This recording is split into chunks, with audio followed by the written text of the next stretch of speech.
Bismillahirrahmanirrahim. Alhamdulillahirabbil alamin. Wassalatu wassalam ala Rasulillah nabiyina Muhammadin wa ala alihi wa sahbihi wa man tabi'ahum bi ihsanin ila yaumiddin. Kaum muslimin dimanapun Anda berada, dalam satu kisah yang telah sahih dari Rasulullah sallallahu alaihi wasallam, bahwasanya ketika beliau pulang kembali dari perang Hunain bersama para sahabatnya, yang saat itu orang-orang munafikun mereka juga ikut perang bersama Rasulullah dan ikut kembali. Ketika singgah di suatu tempat untuk menghilangkan rasa lelah, rasa capek, maka orang-orang munafikun mereka bergurau dengan sebagian sahabatnya. Tapi gurauan yang mereka lakukan berlebihan.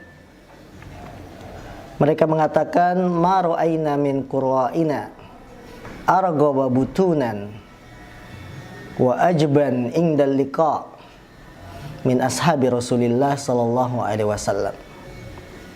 Orang-orang munafik mereka mengatakan, mensifati para sahabat Rasulullah dengan ucapan, tidaklah kami pernah melihat orang yang paling rakus makannya, yang paling takut ketika berjumpa musuh daripada sahabat Rasulullah sallallahu alaihi wasallam. Berita ini sampai kepada Rasulullah sallallahu alaihi wasallam dan Rasulullah marah.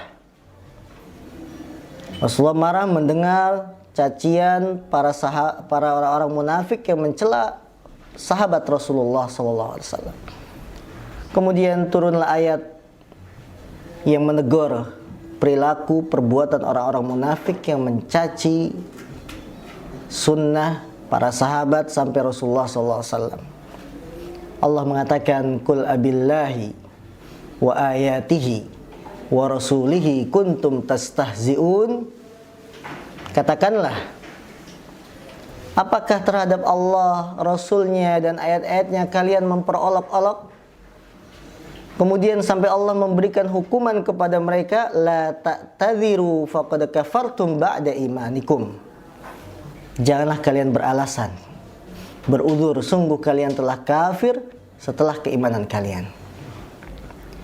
Kisah ini kaum muslimin yang dimuliakan Allah Subhanahu wa taala memberikan pelajaran yang sangat penting pada kita, agar seorang muslim mengagungkan Rasulullah, sunnahnya dan para sahabatnya.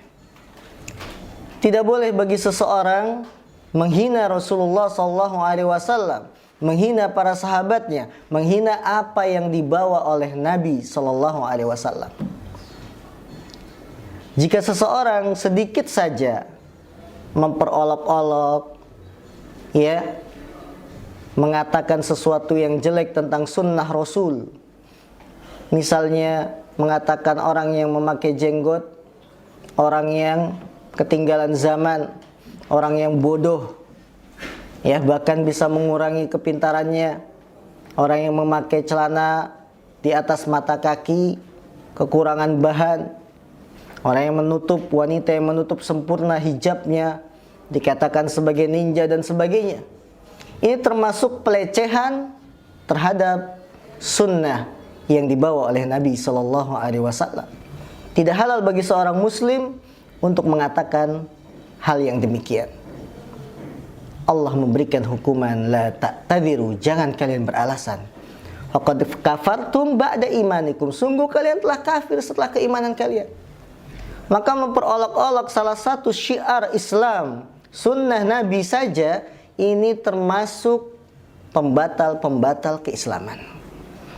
Salah satu pembatal keislaman bila seseorang memperolok syariat agama, mencaci Allah, mencaci Rasulullah, para sahabatnya, atau apa yang dibawa oleh Rasulullah berupa sunnah-sunnahnya. Ini tidak boleh. Dan sejarah ini telah berulang. Kalau pada masa Nabi mereka mengatakan, kami tidak pernah melihat orang yang rakus makannya, yang paling takut ketika bertemu musuh, kecuali para sahabat. Dan terulang sejarah ini pada zaman sekarang. Nabi Muhammad sallallahu alaihi wasallam tidak lepas dari cacian, dicaci, dimaki, dikatakan sebagai orang yang besar syahwatnya, Demikian juga para sahabat tidak lepas dari cacian. Orang-orang yang sangat jelek dari kalangan Rafidah, mereka mengatakan para sahabat telah murtad sepeninggal Rasulullah SAW. Dan begitu juga dengan sunnah-sunnah Nabi. Sejarah kembali berulang pada zaman ini, maka kita katakan kepada mereka yang mencela Rasul, sahabat dan sunnah yang dibawanya, la ta'tadiru faqad kafartum ba'da imanikum. Jangan kalian beralasan, sungguh kalian telah kafir setelah keimanan kalian. Karena itu, kaum muslimin yang dimuliakan Allah, marilah kita mempunyai sikap pengagungan terhadap Rasulullah, terhadap para sahabatnya, dan apa yang beliau bawa berupa sunnahnya. Kita amalkan sunnah ini, karena inilah pesan Nabi kepada kita, alaikum bisunnati wa sunnatil khulafa'ir rasyidin al-mahdiyyin addu 'alaiha bin nawajid. Wajib bagi kalian berpegang dengan sunnahku dan sunnahnya para khulafa ar-rasyidin, yaitu para sahabat. Addu 'alaiha bin nawajid. Gigit erat-erat, pegang kuat-kuat sunnah itu. Walaupun Anda bagaikan memegang bara api, tatkala sunnah semakin asing di mata masyarakat, maka kamu akan mendapatkan pahala 50 orang sahabat pada zaman Rasulullah SAW. Demikian, semoga saya dan Anda menjadi orang yang mengagungkan sunnah Rasulullah SAW. Billahi taufiq wal hidayah. Assalamualaikum warahmatullahi wabarakatuh.